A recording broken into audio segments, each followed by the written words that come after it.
कहानी की शुरुआत एक बाप और बेटी की जोड़ी से होती है जो अपनी छुट्टियों के दौरान वेस्टर्न नॉर्वे में मौजूद ट्रोल पहाड़ी पर चढ़ रहे थे। और उस पहाड़ी के ऊपर पहुंचने के बाद टोबियस ने अपनी बेटी नोरा को लेजेंडरी ट्रोल्स के बारे में बताया। माना जाता है कि हजारों साल पहले ये बहुत बड़े ट्रोल्स पूरी दुनिया में घूमा करते थे, पर फिर एक दिन किसी ने इन ट्रोल्स पर जादू करके इन्हें पत्थर की मूर्तियों में बदल दिया। पर वहीं इन पुरानी कहानियों पर विश्वास करने वाले टोबियस का मानना था कि ये ट्रोल्स अभी भी नॉर्वे की पहाड़ियों में ही छुपे हुए हैं और वो कभी ना कभी दोबारा से जिंदा हो जाएंगे। ये बात सुनकर नोरा को भी इसमें काफी दिलचस्पी आने लगी। लेकिन इसके 20 साल बाद जब नोरा बड़ी हो गई तो उसका इन कहानियों और जादू पर से विश्वास उठ गया और अब वो सिर्फ मॉडर्न साइंस पर ही भरोसा करती थी। अब वो एक पेलियंटोलॉजिस्ट बन चुकी थी। दरअसल पेलियंटोलॉजिस्ट ऐसे साइंटिस्ट होते हैं जो धरती के नीचे मिलने वाले पुराने जानवरों के अवशेषों को देखकर बीते हुए समय के बारे में चीजें पता लगाते हैं। 6 महीने की कड़ी मेहनत के बाद आज आखिरकार उसे एक बेहतरीन फॉसिल मिल गया था,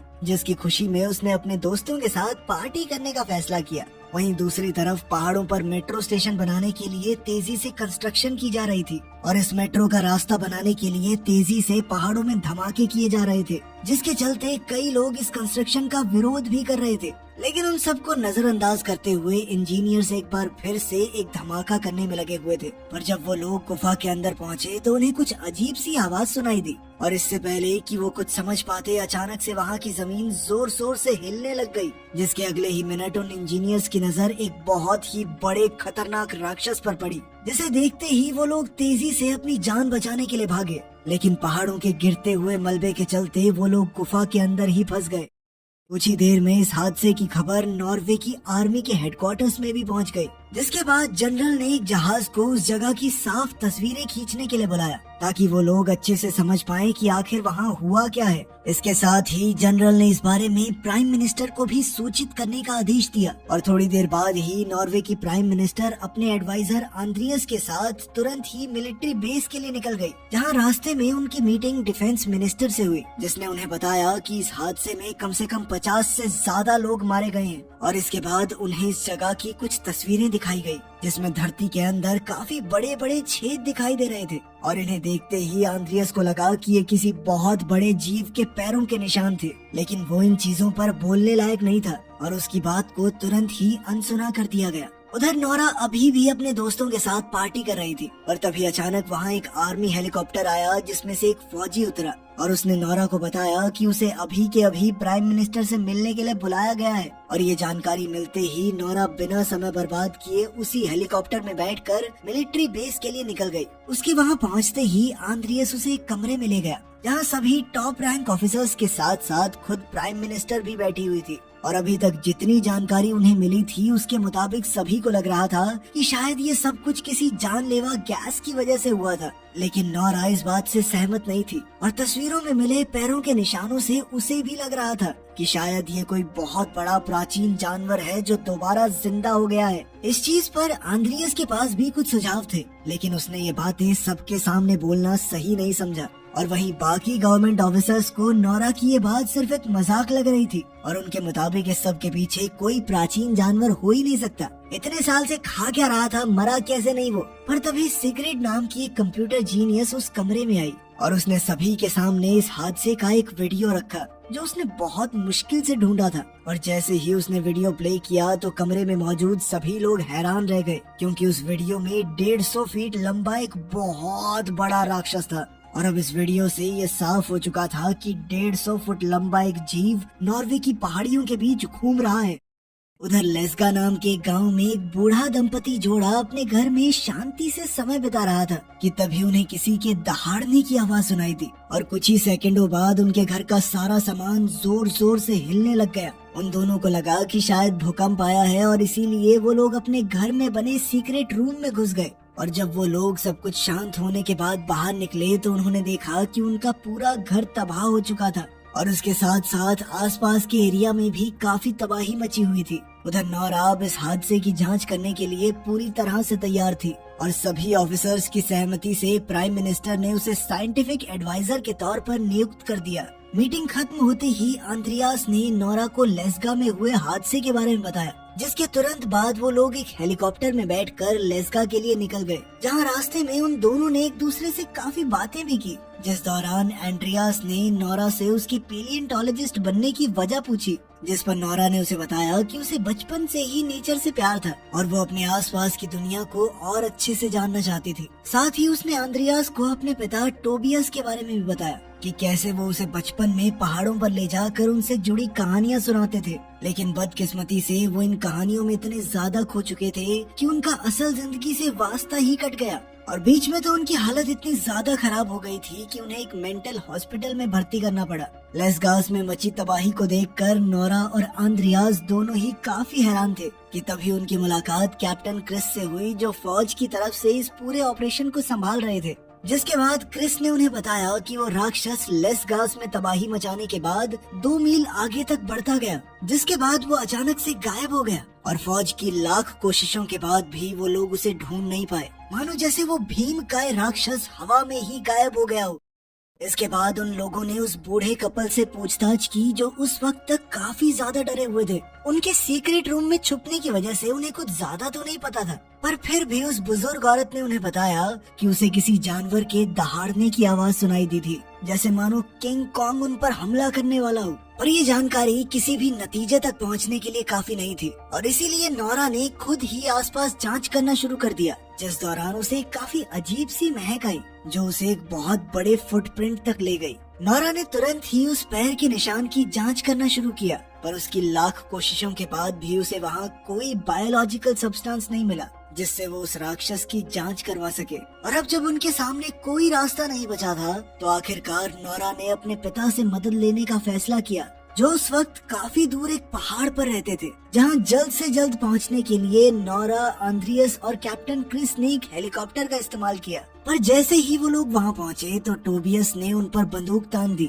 लेकिन अपनी बेटी नोरा को वहां देखकर वो अगले ही सेकंड शांत हो गया, जिसके बाद उसने सभी को अपने घर के अंदर बुलाया, जहां इतने सालों बाद भी वो ट्रोल्स पर रिसर्च कर रहा था। और जैसे ही उन लोगों ने टोबियस को वो वीडियो दिखाई तो वो हैरान हो गया और उसने सिर्फ एक ही बात बोली, वो आ गए हैं। लेकिन नोरा को फिलहाल कुछ भी समझ नहीं आ रहा था और इसीलिए उसने अपने पिता से एक साइंटिफिक एक्सप्लेनेशन मांगी ताकि वो लोग इससे बचने का रास्ता ढूंढ सकें। लेकिन टोबियस अपनी रिसर्च पर अड़ा रहा और उसके मुताबिक ट्रोल्स नॉर्वे से इसलिए गायब हुए क्योंकि वहाँ पर सभी लोगों ने ईसाई धर्म अपना लिया। और साथ ही उसने बताया कि वो इस राज का खुलासा कई साल पहले करने वाला था, लेकिन उसे तो चुप करवाने के लिए पागल खाने भेज दिया गया। इसके बाद उसने अपना बैग उठाया और उन सभी को एक खास जगह पर चलने को कहा, जिसके बाद वो लोग हेलीकॉप्टर में थोड़ी देर तक उड़ने के बाद आखिरकार टोबियस की बताई हुई जगह पर पहुंच गए, जहां पहुंचते ही उसने उस जगह की जांच करना शुरू कर दिया।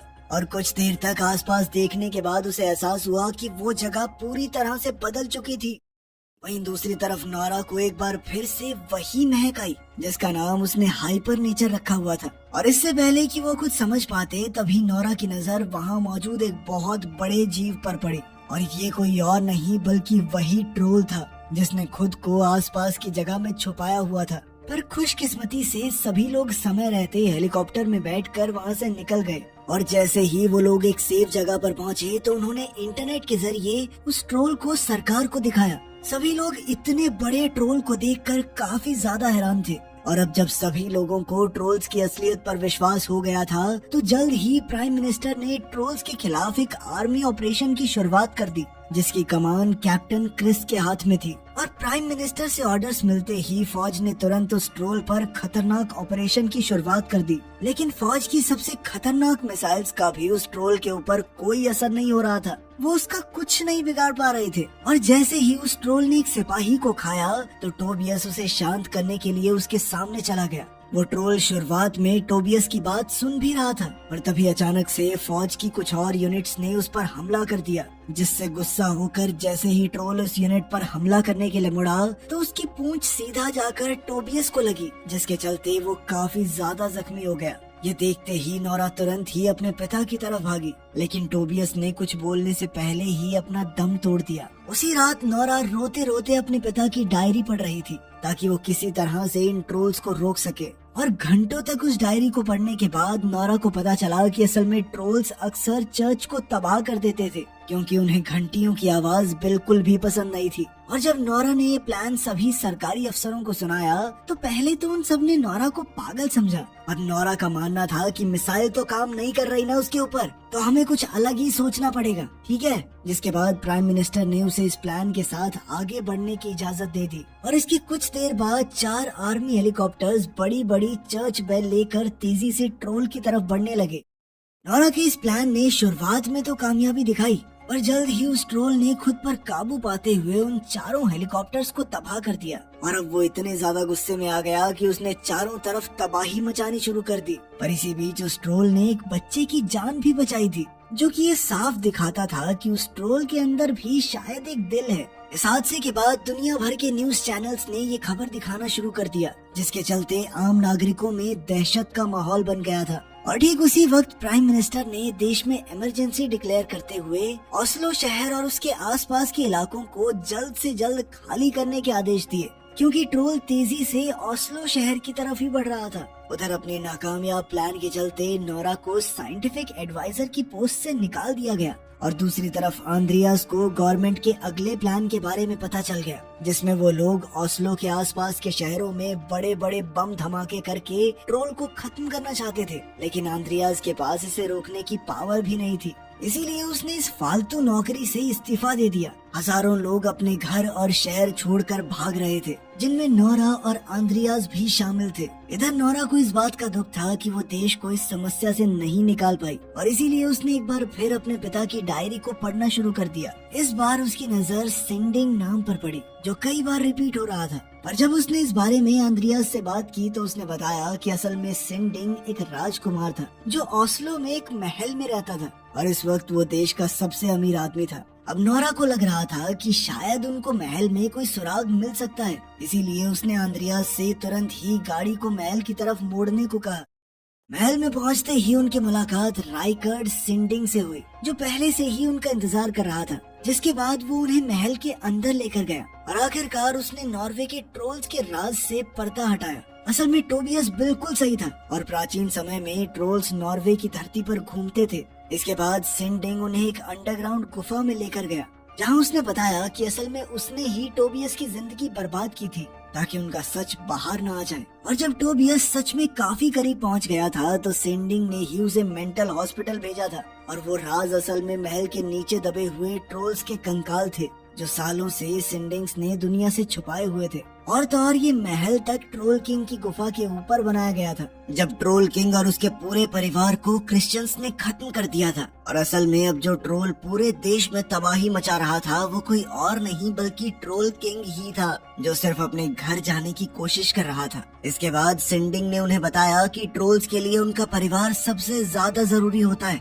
और नॉर्वे की क्रिश्चियनाइजेशन के दौरान ट्रोल किंग को जबरदस्ती पहाड़ों में भेज दिया गया था, पर अब धमाकों की वजह से वो वापस आ गया है और अब वो ओस्लो सिर्फ अपने परिवार से मिलने आ रहा है। लेकिन नोरा और आंद्रियास तब ज्यादा हैरान हुए जब उन्हें पता चला कि असल में उनके सामने ट्रोल परिवार के कंकाल पड़े थे और जैसे ही नोरा ने उनके ऊपर यूवी लाइट मारी तो उनकी हड्डियां अचानक पिघलने लग गई, जिसका मतलब था कि ट्रोल्स यूवी लाइट को नहीं झेल सकते। इसके बाद नोरा ने सिंडिंग से उसकी सबसे बड़ी गाड़ी मांगी, जिसके बाद सिंडिंग ने रानी का सबसे पसंदीदा ट्रक उसके हवाले कर दिया। इसके बाद उसने कैप्टन क्रिस को फोन करके इस प्लान के बारे में बताया, जिसमें वो लोग ट्रोल किंग को एक जाल में फंसाकर उस पर यूवी लाइट से हमला करने वाले थे और इसके लिए उन्हें कई सारी बड़ी बड़ी यूवी लाइट्स चाहिए थी। उधर एंड्रियास ने तुरंत ही अपनी दोस्त सिग्रिड को फोन करके कहा कि कैसे भी करके ओस्लो बॉम्बिंग प्लान को लेट करवाओ। खुशकिस्मती से सिग्रिड एक कमाल की हैकर थी और उसने चुपचाप बिना किसी को बताए मिसाइल्स को फायर होने से ही रोक दिया।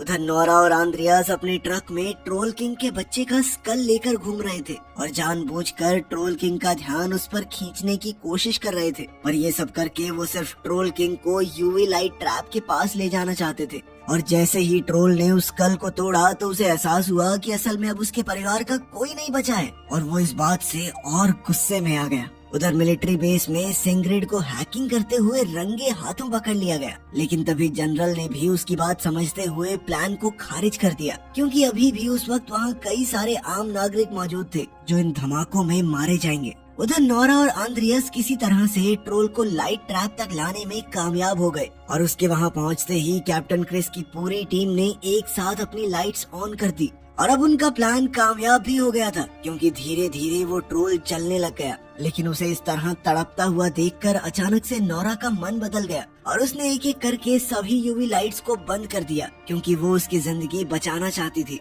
लेकिन तब तक काफी देर हो चुकी थी, क्योंकि ठीक उसी समय सूरज उग गया। सूरज की रोशनी जैसे ही ट्रोल किंग पर पड़ी तो वो कमजोर होकर जमीन पर गिर पड़ा और एक पत्थर में बदल गया। उसकी मौत को देखकर नोरा को अंदर ही अंदर काफी दुख हुआ। जहाँ सभी लोग जश्न मना रहे थे, वहीं आंद्रियास और नोरा को अब भी ये चिंता सता रही थी कि कहीं इस देश में और ट्रोल्स तो नहीं बचे हुए। तभी प्राइम मिनिस्टर भी वहाँ पहुँच गई और वो नोरा के काम से इतनी ज्यादा खुश थी कि उनके पास उसकी तारीफ करने के लिए शब्द तक नहीं थे। लेकिन उनकी मुस्कुराहट उनकी खुशी को साफ जाहिर कर रही थी। कुछ दिन बाद वही हुआ जिसका डर था। अचानक से कई पत्थर दोबारा से हिलने लग गए, जिसके बाद अब एक और ट्रोल नॉर्वे के लोगों पर कहर मचाने के लिए पूरी तरह से तैयार था। मुझे तो ट्रोल किंग के लिए बुरा लगा, आखिर बंदा अपने घर ही तो जाना चाहता था। आप इस बारे में क्या सोचते हैं? कमेंट्स में जरूर बताना। मिलते हैं अगली वीडियो में।